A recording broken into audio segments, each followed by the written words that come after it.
Hi, I'm Amy. Hi, I'm Lonnie, And you're Adulting with Amy and Lonnie. Welcome to today's final podcast on confidence building, self-esteem, and motivation. And the last one was rather lengthy, but there was a lot to go through, and we sure learned a lot. But as we move into this final podcast, we're going to kind of summarize things up. Might be a little short, give you a bit of a breather, a break from us. But yeah, we're just going to go ahead and jump in and get going on the mindfulness and stress management. And stress management is really big, and sometimes it's hard to manage when you get stressed out. Uncontrolled environment surroundings that can really make things difficult. But if you practice cultivating mindfulness for emotional well-being, that can really help. Amy, why don't you explain that a little bit better with your experience and your education? So practicing that mindfulness. So mindfulness and stress management, the reason we're sharing this as our conclusion is that when you're managing your stress, when you're being mindful, introspective, taking the time to be as self-aware as possible, that benefits your self-esteem, your confidence, your motivation, because you've eliminated some of those exterior stressors. And we've talked a lot about this before too, but I do want to remind you that our brains, our bodies do not know the difference between good stress and bad stress. The chemical reactions are the same, the physical reactions are the same. So, planning a 25th anniversary party, which is going to be fun and joyful, and oh my goodness, the people are going to be together. The stress of that toll is exactly the same on your body as something stressful like losing a job. That our bodies and brains don't know the difference. Stress is stress. If it's good stress, which is called eustress, or bad stress. So stress management, either way, it's managing that high level of the neurotransmitter corticosteroids, the cortisol. Okay. Practicing and cultivating mindfulness for your emotional well-being and stress reduction techniques and coping mechanisms. We have talked about these things before. So feel free to please look back on some of those other podcasts, and we'll talk about that again a little bit later too. So this is really just sort of summarizing. This is, like Lonnie said, a much shorter little segment today. Cultivating mindfulness means taking the time to tune out, for lack of a better phrase, the other things that are going on. And there's different ways to do that. Journaling, which Lonnie is so good at explaining. Is it meditating for you? Is it prayer for you? Is it just taking a walk in nature for you? Whatever it does, whatever you do to just be with you. There's nothing else going on. What is that? And you're going to find that there are some stressors that are difficult to get away from. And I had one in a working environment, and I wish I would have, when I felt that attack or stress, would have actually stepped out and gone for a little walk around the block. Something that would have taken me out of the environment and allowed me to find that pause and refocus my mental and physical abilities. That would have been a really good thing to do for my own personal, mental, and physical health. So you're going to find that stress reduction is a difficult one. It really is hard. And every stress comes with its own challenges and its own way of being dealt with. And like Amy shared, there's a lot of opportunities or options that you can do. Take the dogs for a walk. Go sit and read a book for a few minutes that inspires you. Watch an inspirational video, movie, podcast. I was gonna say call a friend.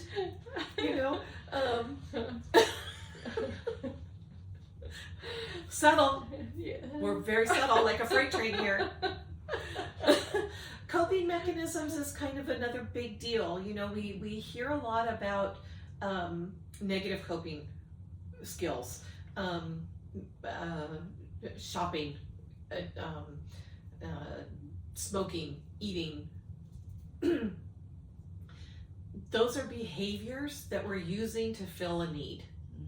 And what we want to do is find positive ones to do that. It's a replacement behavior, a positive replacement behavior, as a coping strategy. Exactly as, it goes hand in hand with that mindfulness. I am aware that this situation is exceptionally uncomfortable for me. I don't feel good.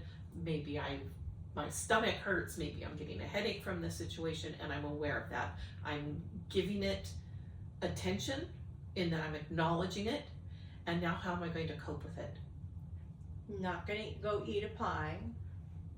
She took my ice cream away too. Yeah. So replacement behavior. Think about positive replacement behaviors, and maybe that replacement behavior is replacing yourself out of that situation. Go somewhere else. Do something different. There are, what are some of your? We would like to hear. What are some of your favorite stress reduction techniques? What do those look like for you? Well, and the only thing I would like to throw in there is with these coping mechanisms, the positive ones, they're going to benefit you. A walk around the block is going to benefit you, getting fresh air, exercise. Eating a pie is not going to benefit. It's going to spike your sugar. It's going to, create a whole lot of issues physically in a negative way. So a good, positive coping mechanism is going to be one that benefits your body in a positive way, physically, mentally, spiritually. So keep that in mind when you're trying to find coping mechanisms. There are some people whose stress manifests with aggression or anger, and if you find that that's you, and it's not as simple as let me just go take a walk instead, consider getting some professional support for that. There are so many different types of the anger management techniques and things like that could be available. Don't ever feel like you're forced to walk some of these tough things by yourself. There's always a higher level of support somewhere, if it's not the support system you already have in place. We never want you to feel like what we're presenting is this is it. Yeah. This is the magic bullet. Options. There are many options. There are options. And relying on your inner circle, your the tribe that you've developed for yourself is wonderful. Sometimes we need more, and we want to encourage you to be brave enough to acknowledge when you need more, and take great pride in seeking that out. Okay. Because you're going to be a better person when you come out the other end. Well, you're already an amazing person because you're willing to do it. That is true. Yes, but you're going to definitely be a better, more effective person if you've learned some more hardcore tools. Exactly. So your body language can exude your confidence.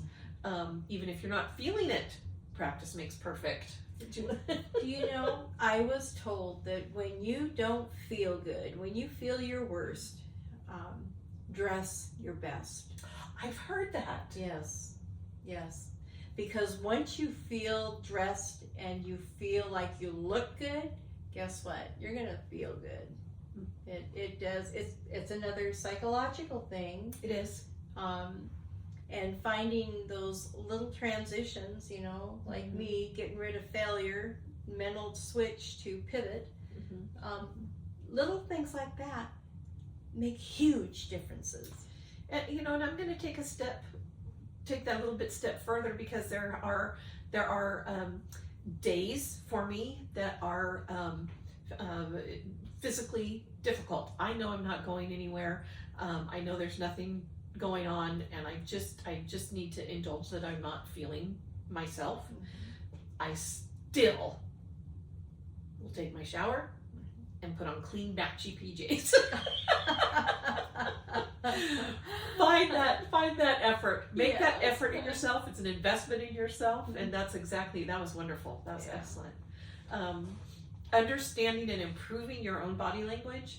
It's those nonverbal cues that convey confidence. And I don't even know that we can really quantify those, meaning I don't know that we can even be very specific about what that might look like, other than... I can. Oh, go for it. Walk with your head held high. Sure. Instead of slumped over. You know, when you're got a more positive, erect posture, that eludes confidence. I watched little shorts of, they would show these women walking down the street, and they had on these nice suits. Some of them would wear a hat, and they'd be walking along, and people would just turn and look. But it was because she dressed nice, she was walking erect with confidence, and you know, it made a difference. Yeah. Confidence in that. It can be sexy. Yeah. You know, when you're exuding that, you know, I'm in my skin. I know the deal. I know what I'm doing. Yeah. Yeah. It's not all about physical beauty particularly, but it's about how you present yourself. You know, yes, with the clothing, yes, with the makeup and hair, and yes, with the attitude. It all goes hand in hand. If you're into makeup. I'm not that much into makeup. I put lipstick on for you. That's it. That's what you got today for me. Using constructive feedback and criticism. I know that we talked about this once before too. I dislike the word criticism. I like the word critique, because that it implies that, okay, maybe I'm pointing out something that can be done better, but it's not saying that you did that poorly. Yeah. Which is a verbal way of expressing support, in my opinion. I like that too. Not criticism, critique. Yeah. I like that. Yeah. Knowing how to not just give feedback and critiques, but also how to receive it. And sometimes if somebody's coming at me on something that I know, I will feel some pushback,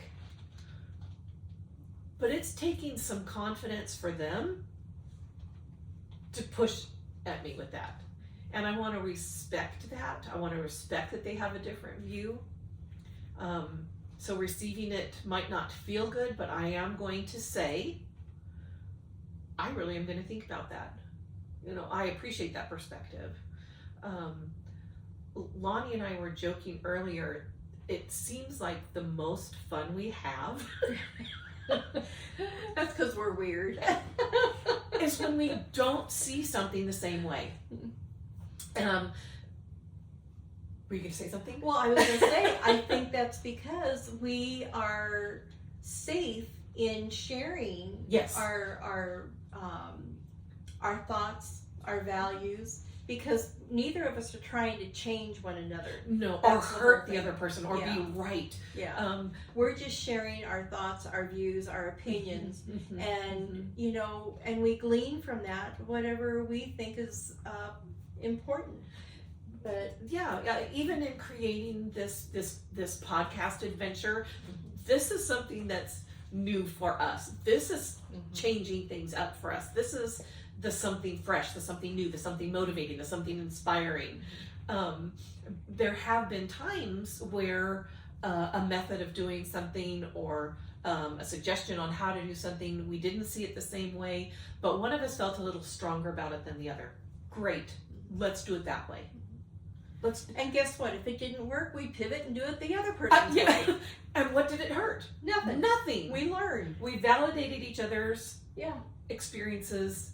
There was no, that's a feedback. That's a feedback. I think you were right when we did it that way. That did feel much more natural then, or whatever that looks like. So be open to receiving feedback and critiques, even if it's not feeling good. Think about it a little bit. It's coming from somewhere. That doesn't mean it's right, and I don't want you to ruminate on it. Oh my golly, don't do that. Don't do that. But be open, and that's difficult. Yeah.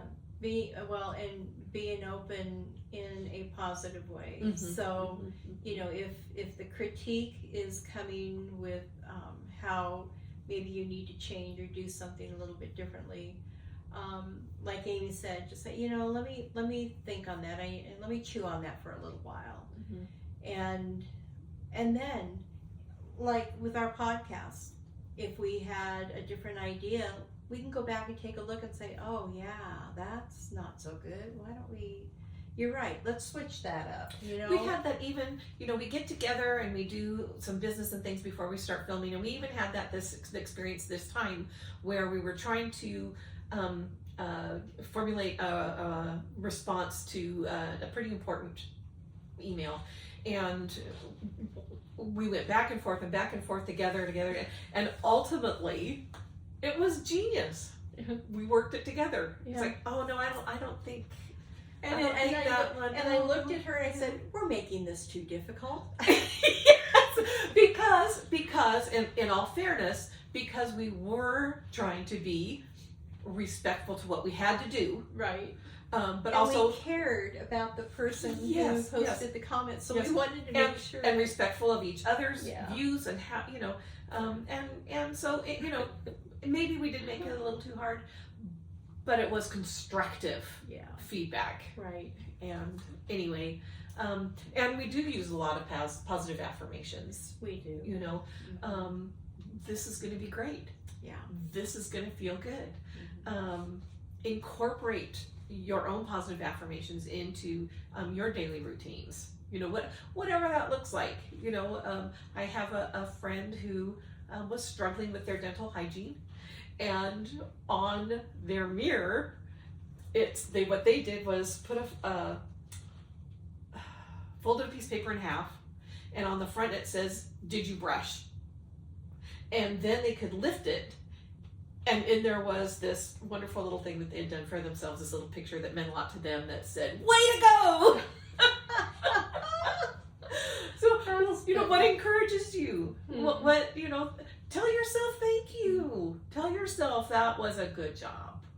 That was, I can do this. I have done this before. I can walk this again. Affirm, affirm, affirm. With authenticity. Yeah. You still want to, remember the impact of your positive self-talk on yourself, on your confidence. That practice makes perfect. If you are constantly telling someone, well, I wouldn't have done it that way. What were you thinking? They're going to distance themselves from you. You can do the same thing. You're going to withdraw. You're going to lose that self-esteem. You're going to lose that confidence, or you're not going to achieve it at all. Positive self-talk. Well, and if I can share just a little bit, don't push things off, and I'll share with you a personal experience that happened just yesterday. I needed to remake a video for a different channel, and because what I did in the very beginning when I started, the music was way too loud. I had no clue. I was really inexperienced. So I had to redo this video because 2 people commented on the music being way too loud.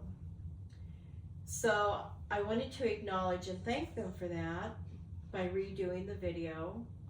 And I was supposed to do it yesterday, and I was so tired. I really didn't feel like doing it. I had the time, but I just didn't feel like it. And I thought, no, just get it done, Lonnie. So I kind of found a way to motivate and push myself to just get it done so I don't have to worry about it tomorrow, which would be right today when we're having to record. And so it didn't take that long. It was less than a half an hour that it took me to do that. And by the time when I went to bed, I kept thinking to myself, I am so glad I did that. And I started just thanking myself for making myself do something that I saw as a drudgery, as, you know, I was tired, I didn't want to think about it, there's going to be more work. I mean, I was making up all these excuses, and finally I said, knock it off, Lonnie, just get it done.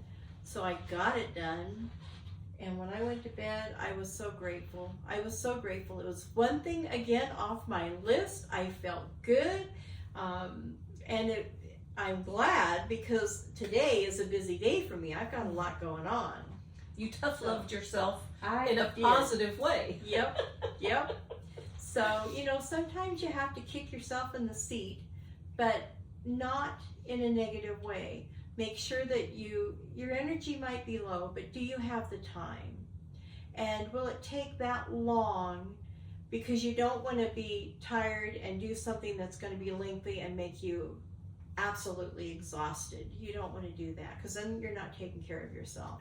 But all I'm trying to share with you with this experience is that I was just a little wiped out, and I was, I guess, being a little wimpy, and I finally had to say, okay, knock it off, Lonnie, just get it done. You have the time, it's not that long.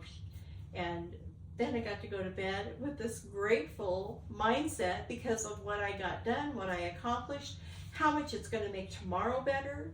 So, you know, these are things that you have to kind of measure out for yourself, and what the tasks are, how much time you have. So that was all I wanted to add. We've got another great example, you know. And as always, we'd love to hear yours too. You know, examples where you motivated yourself, or Please, yeah. you know, how do you switch things up when you need to feel a little bit, you know, fresh and anyway. How you deal with stress. What are your coping skills? Yeah. I love that we have the opportunity to share our actual experiences, to bring these ideas, these concepts, these outlines to life a little bit, and we'd love it if you did too, if you shared that with us as well. We do have several digital downloads that Lonnie will provide down below. As we try to do, we'd like to share resources. So there's the SMART goals handout, which is it's not quite a worksheet, but it's an excellent thing to put on your vision board. If you're, for example, the self-care worksheet, please do your self-care. The active listening handout from Boston University, we talked about that, I think, in session 2. And then there's also a link to that wonderful article by Elizabeth Perry on how to stay motivated. What else? Well, we're going to also attach a couple of our own videos down in the description. And we've got one on the growth mindset and personal development. We've got one about cultivating a positive attitude. We've got one on communication, and we've got one on time management that all ties in with what we have been talking about for the past 4 weeks. So we'll put all these in, I think, all of our videos we've done these 4 weeks. So I think that would be helpful and beneficial. And if anybody wants to refer back to any of our previous videos, please do. So until next time, I do want to share with you that if you have found value in what we have been sharing and bringing to you, if you would like, comment, and subscribe, it would really help our channel and allow us to continue to bring you more content. And if you have a specific topic that you want us to research and present to you, we would love that. we get really excited because, like Amy has shared, we learn right along with you. We are growing ourselves. We didn't come to where we're at by not going through this. We have to go through this. It's just been a fun journey, and we thank you for taking it with us. But I do want to bring up one more thing. We have had people who have had difficulty getting their notifications every time we post a video. So my suggestion is that you would unsubscribe to our channel and then resubscribe. The link may have been broken, not sure why or how this happens, but try that and see if it works. If you still have difficulty, please reach out to us because we're going to find a solution. I had that personally. I wasn't getting our notifications, and it was suggested to me to try that, and it was an instant fix. I just clicked, and now I get them. So right. We're so sorry for anybody who's missed any content. One of my cousins actually thought we had just quit because she wasn't getting them, and anyway, we value you. We love that you're along this holistic journey with us. Yeah. And so until next time. I was going to say, we're not sure what the next topic will be, but you'll have to turn in to find out. So until next time, have a fabulous week. Be well. Bye. Bye.